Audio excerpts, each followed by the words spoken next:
ही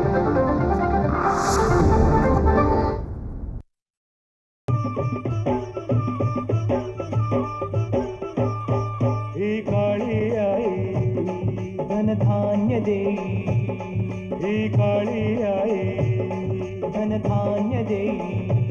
जोडते मनाची नाती आमची माती, आमची माणसं,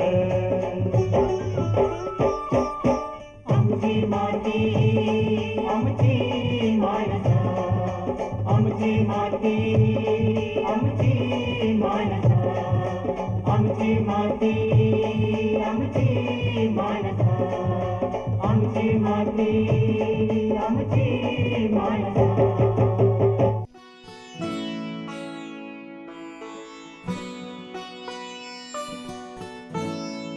नमस्कार शेतकरी बंधूंनो, आमची माती आमची माणसं या कार्यक्रमामध्ये मी सुषमा जाधव आपलं मनापासून स्वागत करते.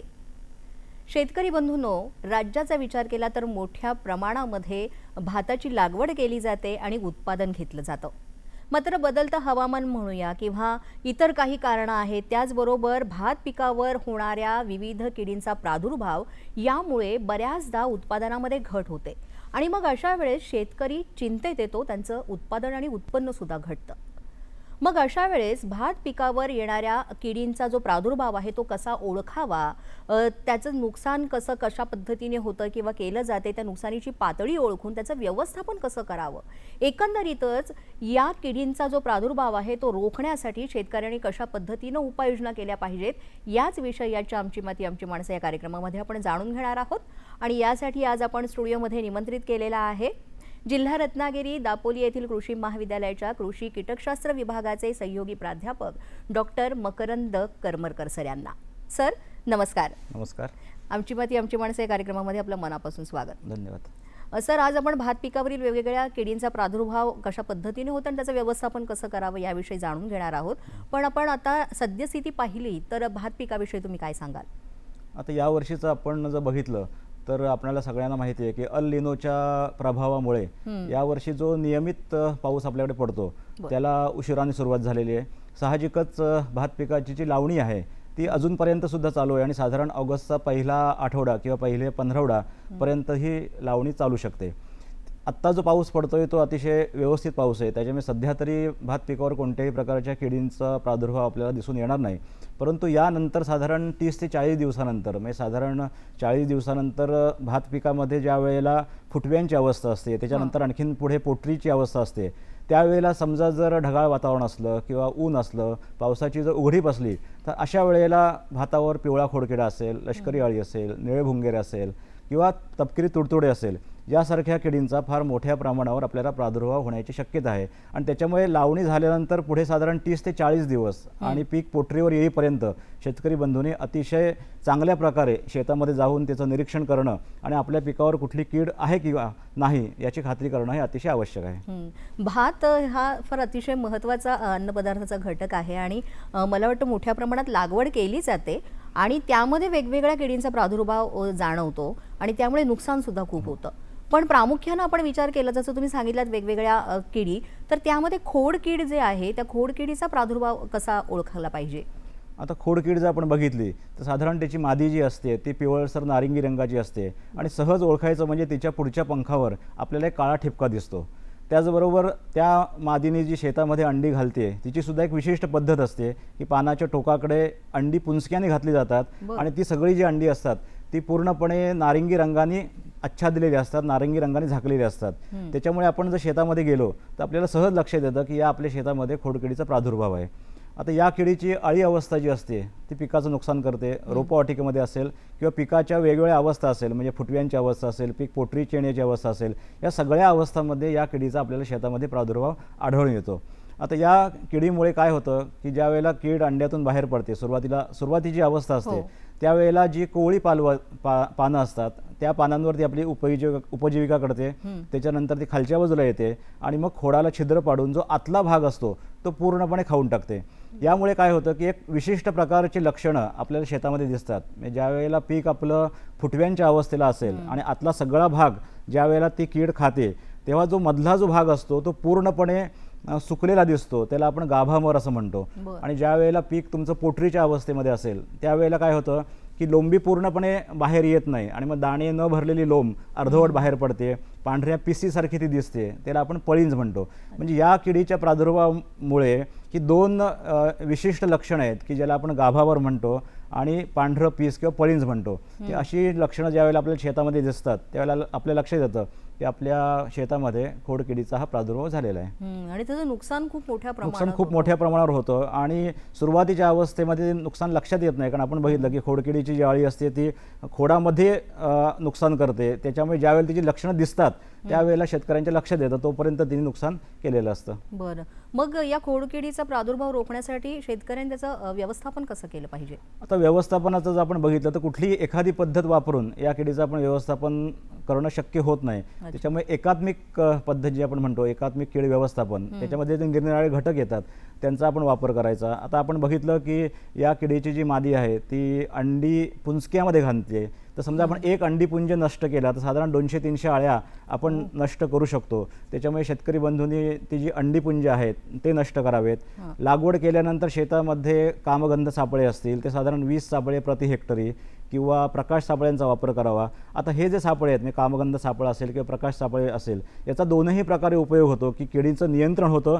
त्याचबरोबर जे एक सर्वेक्षण आपण म्हणतो की जो मॉनिटरिंग म्हणतो त्याच्यासाठी सुद्धा ह्या सापळ्यांचा खूप मोठ्या प्रमाणावर उपयोग होतो. की या सापळ्यांमध्ये ज्यावेळेला आपल्याला ते नर किंवा मादी आकर्षलेले दिसतात त्यावेळेला आपल्या लक्षात येतं की आपल्या शेतामध्ये किंवा शेताच्या आजूबाजूला या किडीचा प्रादुर्भाव आहे. मग त्यानंतर आपण शेतामध्ये कुठलीही कीटकनाशकांचा वापर आपण करू शकतो. याचबरोबर डॉक्टर बाळासाहेब सावंत कोकण कृषी विद्यापीठाने जो वैभव विळा विकसित केलेला आहे त्या वैभव विळ्याने जर आपण कापणी केली तर जमिनीच्या लगत त्याची कापणी होते आणि मग अळीला लपायला जागा शिल्लक राहत नाही. किंवा भात पिकाची कापणी झाली की भात शेताची खोल नांगरट केली आपण तर ती जी धसकटं असतात ती उघडी पडतात, त्याच्यामध्ये अळ्या असतात त्या उघड्या पडतात आणि मग प्रादुर्भाव त्या किडीचा येतो आपोआप नष्ट होतो. त्याचबरोबर आपण जो जैविक कीड नियंत्रण म्हणतो त्याच्यामध्ये ट्रायकोग्रामा जॅपोनिकम ही एक परोपजीवी कीटक आहे आणि ह्या कीटकांची समजा आपण 1,00,000 प्रौढ जर शेतामध्ये सोडले तर ते जे कीटक असतात ते या खोडकिडीच्या अंड्यांवर आपली उपजीविका करतात आणि पर्यायाने आपण या किडीचं चांगल्या प्रकारे नियंत्रण करू शकतो. यानंतर एक सुरळीतील अळी, ही अळी कशी आहे, त्याची ओळख कशी पटवावी आणि त्याचं सुद्धा कशा पद्धतीने शेतकऱ्यांना नुकसान सहन करावं लागतं? आता ही जी कीड आहे मी सुरळीतली अळी ही काही वर्षापासून आपल्याकडे त्या किडीचा प्रादुर्भाव खूप मोठ्या प्रमाणावर काही ठिकाणी व्हायला लागलेला आहे. आता ही जर कीड आपण बघितली तर तिचा पतंग हा लहानसर नाजूक आणि दुधाळ पांढरट रंगाचा असतो आणि त्याच्या पंखावर काळे काळे सगळीकडे ठिपके असतात. त्याची अळी जर बघितली तर साधारण फिकट हिरवट रंगाची असते आणि या किडीची नुकसान करण्याची एक ठराविक पद्धत आहे. म्हणजे ज्यावेळेला पानं कोवळी असतात त्यावेळेला ही अळी पानांचे लहान लहान तुकडे करते आणि त्याची एक सुरळी म्हणजे ज्याला आपण गुंडाळी म्हणतो ती गुंडाळी तयार करते. त्या गुंडाळीमध्ये ती राहते आणि पूर्ण दिवसभर ती अळी त्या सुरळीमध्ये लपून राहते आणि रात्रीच्या वेळेला त्याच्यातून बाहेर पडते आणि पानांवरचं जे हरितद्रव्य असतं ते खरवडून खाते. परिणामी काय होतं की ज्यावेळेला हरितद्रव्याची कमतरता होते पानं पांढरी पडतात, पांढरे चट्टे येतात आणि एकूणच वाढ थांबते आणि रोप हे निस्तेज होतं. अशा पद्धतीने ही सुरळीतली अळी जी आहे ती पिकाचं नुकसान करते. सर, मग या सुरळीतील अळीचं सुद्धा व्यवस्थापन करताना शेतकऱ्यांनी काय काळजी घेतली पाहिजे आणि कसं केलं पाहिजे व्यवस्थापन? या किडीचं व्यवस्थापन करायला अतिशय सोपी पद्धत आहे की आपण बघितलं की त्या ज्या सुरळे असतात त्या पानांच्या टोकाला चिकटलेल्या असतात किंवा शेतामध्ये खाली पडलेल्या असतात. तर एकच गोष्ट करायची शेतकरी बंधूंनी की सुरुवातीला भात खाचरामध्ये पाणी साठवून ठेवायचं आणि भात पिकावरून जिथे आपल्याला प्रादुर्भाव आढळेल त्या भात पिकावरून एक दोर असा ओढत न्यायचा की ज्या योगे त्या ज्या सुरळ्या असतात त्या सगळ्या पाण्यात पडतात खाली आणि नंतर थोड्या वेळाने एका कोपऱ्यातून पाणी सोडून द्यायचं. म्हणजे ज्या योगे त्या सुरळी त्याच्यामध्ये असलेल्या अळ्या हे संपूर्णपणे शेतातून बाहेर जातात. या व्यतिरिक्त समजा आपल्याला कीटकनाशकाचा वापर करावा लागला तर फेंतोएट म्हणून एक कीटकनाशक आहे, ते साधारण 1000 मिली प्रति 500 लिटर पाण्यामध्ये मिसळून त्याची जर आपण फवारणी केली तर या किडीचा आपण प्रादुर्भाव रोखू शकतो. आमची माती आमची माणसं. सर, यानंतर आणखीन एक भुंगे, निळे भुंगेरे किंवा भुंगे, तर ते सुद्धा कशा पद्धतीनं नुकसान पोहोचवतात आणि त्याचं कसं व्यवस्थापन केलं पाहिजे? आता ही जी कीड आहे निळे भुंगेरे हे फार पूर्वी आपण दुय्यम कीड म्हणतो या स्वरूपात होती. ही काही मुख्य कीड नव्हती, पण गेली काही वर्ष या किडीचा प्रादुर्भाव सुद्धा कोकणामध्ये आपल्याला आढळून येतो. विशिष्ट जिथे भात कचऱ्यामध्ये पाणी साठून राहतं या ठिकाणी या किडीचा प्रादुर्भाव आपल्याला नेहमी आढळून येतो. नावाप्रमाणेच हे जे भुंगे असतात ते चमकणाऱ्या निळ्या रंगाचे असतात आणि या किडीची प्रौढ भुंगा आणि अळी असं दोनही नुकसान करतात. प्रौढ भुंगा जो असतो तो पानाच्या बाहेरच्या बाजूने हरितद्रव्य खातो आणि अळी जी असते ती आतल्या बाजूने हरितद्रव्य खाते. परिणामी काय होतं की पानांवर पांढरे समांतर रेषा दिसतात आणि त्या कालांतराने त्याचे चट्ट्यामध्ये रूपांतर होतं.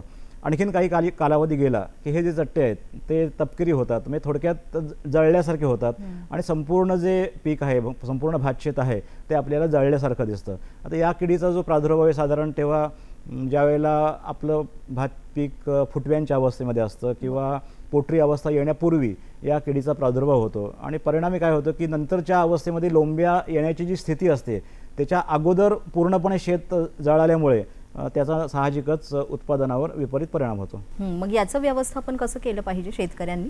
आता मी सांगितलं की ह्या किडीचा जो प्रादुर्भाव आहे तो विशेषतः जिथे भातामध्ये पाणी साठून राहतं, म्हणजे जिथे आपण वॉटर लॉगिंग कंडिशन म्हणतो तिथे हमखास या किडीचा प्रादुर्भाव होतो. त्याच्यामुळे शेतकरी बंधूंनी एक खबरदारी घ्यायला पाहिजे की आपल्या भात कचऱ्यामध्ये खूप जास्त दिवस पाणी साठून राहणार नाही, पाण्याचा व्यवस्थित निचरा होईल, ही एक गोष्ट करावी. दुसरी गोष्ट, अनेक इतर वनस्पती आहेत, भात सोडून इतर अनेक वनस्पतींवर या किडीची उपजीविका होते, ज्याच्यामध्ये कसई एक आहे, धूर आहे, नंतर चिमणचारा आहे किंवा अगदी रानटी, नाचणी आहे. ही पिकं जर समजा तुमच्या भात पिकाच्या आजूबाजूला असतील, विशेषतः बांधावर अशी काही पिकं असतात आणि साहजिकच या पिकांवर या किडींची उपजीविका होते.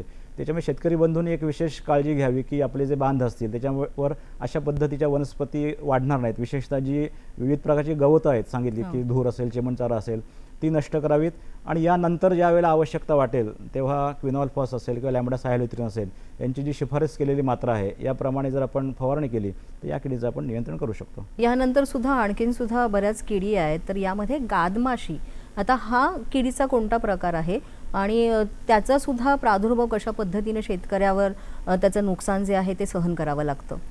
तर गाद माशी ही माशी वर्गातली एक कीड आहे. तिचं बघितलं तर आपण पाय लांब असतात, तांबूस रंगाची मादी असते, पिवळस रंगाचा तिचा नर असतो आणि साधारण डासासारखी ती दिसायला असते आणि तिची अळी अवस्था जी असते तिला पाय नसतात आणि ती तांबूस रंगाची असते आणि ती प्रत्यक्ष पिकाचं नुकसान करते. आता ही जी कीड आहे म्हणजे गाद माशी, हे ना आपण शास्त्रीय भाषेत एंडेमिक पेस्ट म्हणतो. म्हणजे ती विशिष्ट कालावधीमध्ये एखाद्या विशिष्ट भागामध्ये त्या किडीचा प्रादुर्भाव होतो. आपण जर कोकणचा विचार केला तर सिंधुदुर्ग जिल्ह्यामध्ये काही भाग असा आहे की जिथे दरवर्षी या किडीचा आपल्याला प्रादुर्भाव आढळून येतो. या किडीचं नुकसान करण्याची पद्धत एक विशिष्ट आहे. अळी खोड पोखरते आणि जिथे जो वाढणारा अंकुर असतो तिथे जाऊन तो अंकुराचा जो भाग आहे तो कुरतळला जातो. या अळीच्या लाळेमध्ये एक सिसिंडोजिन नावाचं एक विशिष्ट रसायन आहे. त्या रसायनामुळे त्या अंकुराच्या कडेला अशी गाठ तयार होते आणि संपूर्ण जे पातं आहे ते आपली कांद्याची पात असते तशी त्याची नळी तयार होते आणि आपण त्याला गाद किंवा पोंगा किंवा नळी म्हणतो, म्हणून त्या ह्याला गादमाशी हे असं नाव पडलेलं आहे. मग गादमाशीचं जे व्यवस्थापन आहे ते कशा पद्धतीने शेतकऱ्यांनी करावं? तर गादमाशीचं व्यवस्थापन करण्यासाठी आपली जी लागवड आहे, शेतकरी बंधूंना एक विनंती आहे की साधारण आजूबाजूचे जे शेतकरी असतील त्यांनी लागवड एकाच वेळेला एकाच टप्प्यात करावी, म्हणजे विशिष्ट पिकाची जी अवस्था असते ती सुद्धा एकाच वेळेला येते. या किडीची वाढ जसं आपण निळे भुंगऱ्यांचं बघितलं की इतर वनस्पती असतात तसं देवभान म्हणून एक विशिष्ट गवत आहे, ते ऑफ सीझनमध्ये वाढतं आणि त्या ऑफ सीझनमध्ये ज्या वेळेला भात नसतं त्यावेळेला ह्या देवभानावर ही माशी आपली उपजीविका करते. ते अशा पद्धतीचं तण असेल त्याचा नष्ट करावा किंवा नत्र खताचा वापर जो आहे तो शिफारस केलेली मात्रा असेल त्या प्रमाणातच करावा. आणि या व्यतिरिक्त ज्या वेळेला तुमची आर्थिक नुकसान पातळी ओलांडेल तेव्हा विविध कीटकनाशक आहेत की क्लोरपायरिफॉस आहे किंवा थायमेथॉक्झम आहे, यासारख्या कीटकनाशकांचा वापर करून या किडीचं आपण नियंत्रण करू शकतो. ज्या वेळेला आपण एखादी कीड आपल्या शेतामध्ये येते तर योग्य वेळेला जर आपण तिचा प्रादुर्भाव ओळखला नाही आणि योग्य वेळेला जर आपण नियंत्रण केलं नाही तर त्या किडीचा जो प्रादुर्भाव आहे तो वाढत जातो आणि कालांतराने शेतकऱ्याचं नुकसान होतं. आणि किडीचा प्रादुर्भाव झाल्यानंतर आपण जरी उपाययोजना केल्या तरी मग त्याचा फारसा उपयोग होत नाही किंवा कारण आधीच त्या किडीने शेताचं नुकसान केलेलं असतं. आता ह्या वेगवेगळ्या किडी आणि त्यांचा प्रादुर्भाव व्यवस्थापन तुम्ही सांगितलं. या व्यतिरिक्त भविष्यामध्ये भात पिकावर आणखी कोणत्या किडींचा प्रादुर्भाव होऊ शकतो? आता मी मगाशी सांगितलं सुरुवातीला की साधारण एक 30-40 दिवसानंतर भाताची लागवडीनंतर फुटव्यांची अवस्था असते, त्याच्यानंतर पोटरीची अवस्था असते. आत्ता जो पाऊस पडतोय हा नियमित आहे, त्याचं वेल डिस्ट्रीब्युशन म्हणजे इक्वल डिस्ट्रीब्युशन म्हणतो त्या पद्धतीने पाऊस आहे. परंतु समजा भविष्यामध्ये की ढगाळ वातावरण असेल की पावसाची उघडीप असेल, ऊन पडलेलं असेल, तर अशा कालावधीमध्ये लष्करी अळी जी आहे तिचा हमखास प्रादुर्भाव होण्याची शक्यता असते. त्याचबरोबर जिथे भात कचऱ्यामध्ये मोठ्या प्रमाणावर पाणी साठून राहतं अशा ठिकाणी तपकिरी तुडतुडे ही एक आणखीन भातावरची कीड आहे. तर ह्या 2 किडींचा भविष्यामध्ये नक्की प्रादुर्भाव होण्याची शक्यता असेल. अच्छा, मग यामध्ये तुम्ही ज्या आता किडी सांगितल्या जसं लष्करी अळी, तर त्या लष्करी अळीचं सुद्धा प्रादुर्भाव मोठ्या प्रमाणात भात पिकावर होतो, तर तो कशा पद्धतीने होतो, त्यामुळे किती नुकसान होतं शेतकऱ्यांचं? आता लष्करी अळी म्हणजे नावच तिचं ज्या पद्धतीने आहे की ज्याप्रमाणे लष्कर सामूहिकपणे हल्ला करतं तशा पद्धतीने शेतावर किंवा भात पिकावर हल्ला करण्याची या किडीची पद्धत आहे. या किडीचा पतंग बघितला तर आपण तपकिरी रंगाचा पतंग मध्यम आकाराचा असतो. अळी सुरुवातीला हिरवट रंगाची असते, नंतर ती करड्या रंगाची होते. आणि ह्या अळीची एक विशिष्ट सवय आहे की दिवसा ही अळी जमिनीमध्ये किंवा भाताच्या चुडामध्ये लपून राहते आणि संध्याकाळी रात्री पिकावरती हल्ला करते. सुरुवातीला जर आपण बघितलं तर अळी पानाचा भाग जो असतो तो कडेकडून मध्य शिरेकडे म्हणजे विशिष्ट पद्धतीने ते पानाचं नुकसान करते की आपण त्या पद्धतीचं नुकसान जर बघितलं तर लगेच आपल्या लक्ष येईल की हा जो प्रादुर्भाव आहे तो लष्करी अळीने केलेला आहे. कारण तिची जी खाण्याची पद्धत आहे ती सुरुवातीला ती कडेचा भाग पानाचा पोखरते किंवा कुरतडते आणि मध्य शिरेकडे ती नुकसान करत येते. आपण जर रोपवाटिकेमध्ये बघितलं तर कित्येक वेळेला आपल्याला साबुदाण्याच्या आकाराच्या हिरवट काळ्या रंगाचे असे दाणे पडलेले दिसतात, तर ती या अळीची विष्ठा असते. म्हणजे त्यावरून आपण ओळखू शकतो की या किडीचा प्रादुर्भाव झालेला आहे. कारण कित्येक वेळेला असं होतं की ही कीड दिवसा भात चुडामध्ये किंवा जमिनीत लपून राहते आणि सकाळी शेतकरी जेव्हा शेतामध्ये बघतात तेव्हा पानं खाल्लेली असतात किंवा आणखीन काही नुकसान झालेलं असतं आणि त्याच्या लक्षात येत नाही. पण ज्यावेळेला तुम्हाला तिथे असे साबुदाण्याच्या आकाराची त्याची विष्ठा दिसेल तेव्हा नक्की लक्षात घ्यायचं आपण की आपल्या शेतामध्ये लष्करी अळीचा प्रादुर्भाव झालेला आहे. आता ही कीड जी आहे ती रोपवाटीमध्ये येते किंवा भाताच्या सगळ्या अवस्थांमध्ये म्हणजे पोटरीची अवस्था असेल, टिलरिंग स्टेज म्हणजे फुटव्यांची अवस्था असेल किंवा अगदी भात कापणीची ज्या वेळेला वेळ येते त्यावेळेला सुद्धा या किडीचा मोठ्या प्रमाणावर प्रादुर्भाव होतो. आणि त्यावेळेला जर या किडीचा प्रादुर्भाव झाला तर ते लोंबीतले दाणे खाते आणि त्या व्यतिरिक्त आपल्या ज्या लोंब्या असतात त्याचं फार मोठ्या प्रमाणावर नुकसान होतं. कारण त्या लोंब्या ज्या असतात त्या कापून इतस्ततः खाली खूप पडतात. म्हणजे प्रत्यक्ष खाण्यामुळे नुकसान जेवढं होत नाही त्याच्यापेक्षा जास्त नुकसान लोंब्या तोडल्यामुळे होतं. आणि मी सांगितलं की सामूहिक हल्ला करण्याची सवय असल्यामुळे की कमी कालावधीमध्ये पिकाचं खूप मोठ्या प्रमाणावर या किडीमुळे नुकसान होतं. तर मग याचं व्यवस्थापन करताना काही वेगळ्या पद्धतीने शेतकऱ्यांनी करायला हवं का? आता सुरुवातीला जर रोपवाटिकेमध्ये जर समजा ती कीड आली म्हणजे जेव्हा नर्सरी स्टेज असते त्यावेळेला समजा कीड आली तर एक आपण उपाययोजना सुचवलेली आहे की त्या रोपवाटिकेच्या कडेला एक चर खणून त्याच्यामध्ये जर आपण कीटकनाशक पाणी भरून ठेवलं तर त्या एका रोपवाटिकेकडून दुसरीकडे त्यांना जाता येत नाही. म्हणजे आपण त्याला अडथळा निर्माण करतो. या व्यतिरिक्त या किडीची सुद्धा अंडी घालायची जी पद्धत आहे ती अंडी जी आहे ती अंडीपुंजामध्ये घालते. म्हणजे एका अंडीपुंजात 50-60 त्याच्यापेक्षा जास्त अंडी असतात. त्याच्यामुळे ते जे अंडीपुंज आहेत ते गोळा करून नष्ट करायचे. या किडीचा प्रादुर्भावसुद्धा अन्य तणांवर होतं. त्याच्यामुळे बांधावर असणारी जी इतर तण आहे किंवा गवत आहे हे स्वच्छ ठेवणं आवश्यक आहे. या किडीची जी कोशावस्था आहे ही विशेषतः जमिनीमध्ये असते. त्याच्यामुळे भात पिकाची कापणी झाली की लगेच आपण खोल नांगरणी करावी ज्यायोगे पुढच्या हंगामामध्ये या किडीचा प्रादुर्भाव आपल्याला आढळून येणार नाही. या व्यतिरिक्त कीटकनाशकांचा जो वापर आहे त्याच्यामध्ये लॅम्बडा सायालिथ्रिन आहे किंवा क्लोरपायरिफॉस आहे यासारखी कीटकनाशकं वापरून आपण या किडीचं नियंत्रण करू शकतो. आमची माती आमची माणसं. हे झालं लष्करी अळीचं. तुम्ही आणखीन तपकिरी तुडतुडे म्हणालात मगाशी, तर हे तपकिरी तुडतुडे आहेत ते कसे असतात, म्हणजे त्यांची ओळख कशी असते आणि ते कशा पद्धतीने नुकसान पोहोचवतात? आता हे तपकिरी तुडतुडे जर आपण बघितलं तर रंग तर त्याचा तपकिरी असणारच नावाप्रमाणेच आणि विशिष्ट लहान आपण त्रिकोणी आकाराचे आणि पाचरीसारखे, म्हणजे आपण पाचर सगळ्यांना माहिती आहे, तर ते पाचरीच्या आकाराचे त्रिकोणी अशा पद्धतीचे ते असतात. तर पिलं आणि हे तुडतुडे आपण जर बघितलं त्या भात पिकावर तर असे तिरकस धावताना आपल्याला दिसतात. अच्छा. आणि विशेषतः भाताचं जे खोड आहे आणि त्या खोडाचा जो बुंधा आहे इथे या किडीचा मोठ्या प्रमाणावर प्रादुर्भाव होतो. आता ह्याच्यातली पिलं असतील किंवा हे तुडतुडे असतील हे त्या भातामधून रस शोषून घेतात, परिणामी पानं पिवळी पडतात.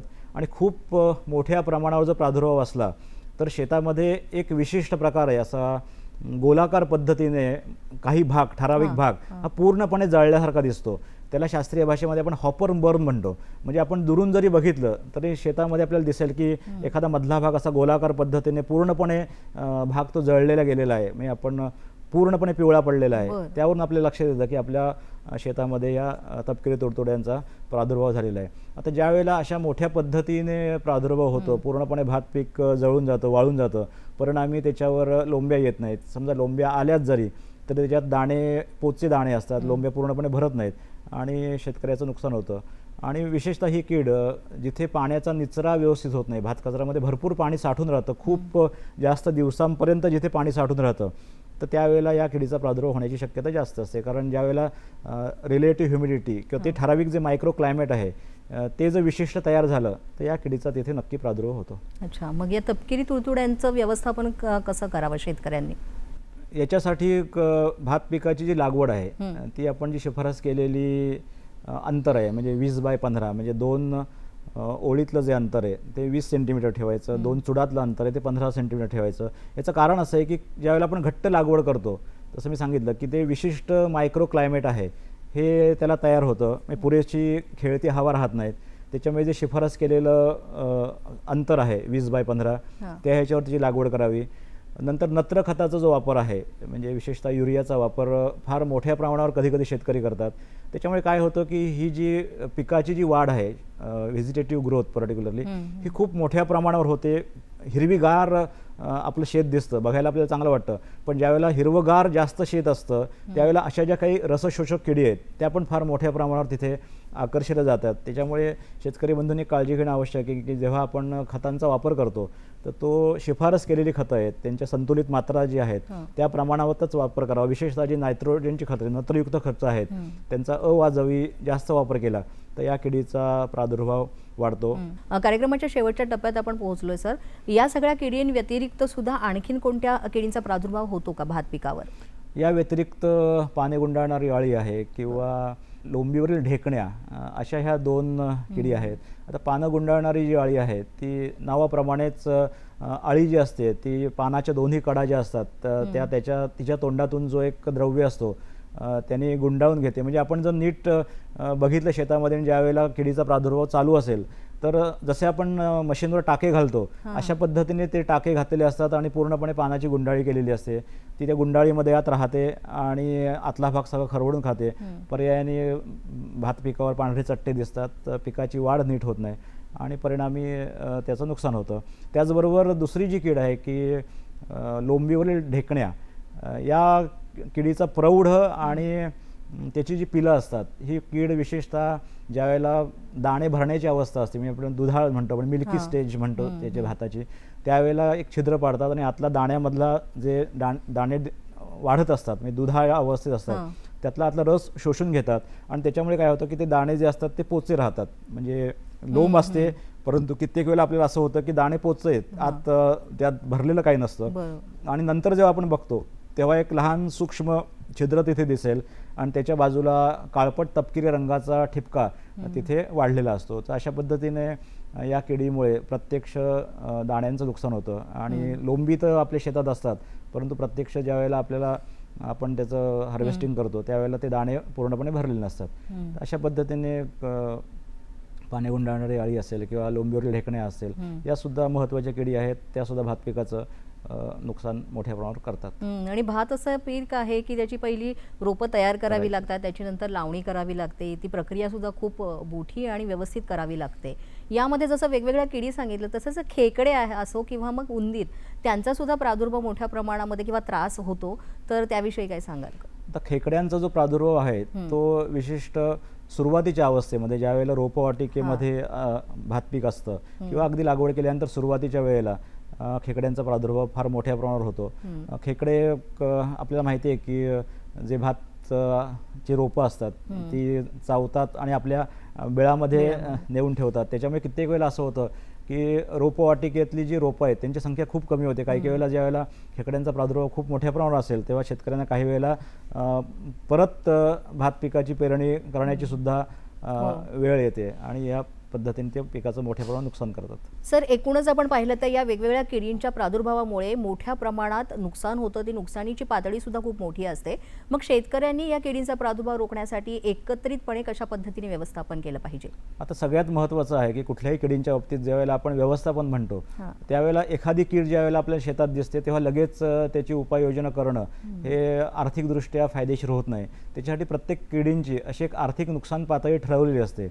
म्हणजे पिवळा खोडकिडा आपण घेतला तर समजा एक अंडीपुंज प्रति चौरस मीटरमध्ये समजा आपल्याला आढळला किंवा आपण जे कामगंध सापळे लावतो त्या सापळ्यामध्ये साधारण 35 किंवा त्याच्यापेक्षा जास्त त्याचे जे प्रौढ आहेत ते एका सापळ्यामध्ये एका आठवड्यात आढळले तर आपल्याला लक्षात येतं की आपल्या शेतामध्ये किडीने आर्थिक नुकसान पातळी ओलांडलेली आहे. अशी प्रत्येक किडींच्या बाबतीत एक पातळी ठरवलेली आहे. समजा आपण तपकिरी तुडतुडे घेतले तर 10 तुडतुडे एका चुडामध्ये असेल किंवा लष्करी अळी असेल तर 4 ते 5 अळ्या प्रति चौरस मीटर. कारण जोपर्यंत कीड आर्थिक नुकसान पातळी गाठत नाही तोपर्यंत उपाययोजना केल्या तर त्या आर्थिकदृष्ट्या योग्य होत नाहीत. त्याच्यामुळे शेतकरी बंधूंनी शेतामध्ये नियमितपणे जाऊन पिकांचं सर्वेक्षण करणं त्याची पाहणी करणं हे अतिशय महत्त्वाचं असतं. आपल्या पिकाची अवस्था कशी आहे, आपल्या पिकामध्ये कोणत्या प्रकारची किडीचं लक्षण दिसत आहे का, त्याची पातळी कुठली आहे हे ओळखून मग आपण त्याच्यावर उपाययोजना केली पाहिजे. तर शेतकरी बंधूंनो, अशा पद्धतीनं अशा वेगवेगळ्या किडींचा प्रादुर्भाव ओळखून त्या किडींची ओळख पटवून आपण जर उपाययोजना केल्या तर जे उत्पादन घटणारं आहे ते थांबू शकतं आणि उत्पादनामध्ये आपल्या निश्चितच वाढ होऊ शकते. आणि याबद्दल अतिशय छान माहिती आज आपल्याला सरांनी दिली आहे. सर, तुम्ही इथे आज आलात आणि एवढं मोलाचं मार्गदर्शन दिलं त्याबद्दल दूरदर्शनच्या सह्याद्री वाहिनीतर्फे आपले मनापासून आभार. धन्यवाद.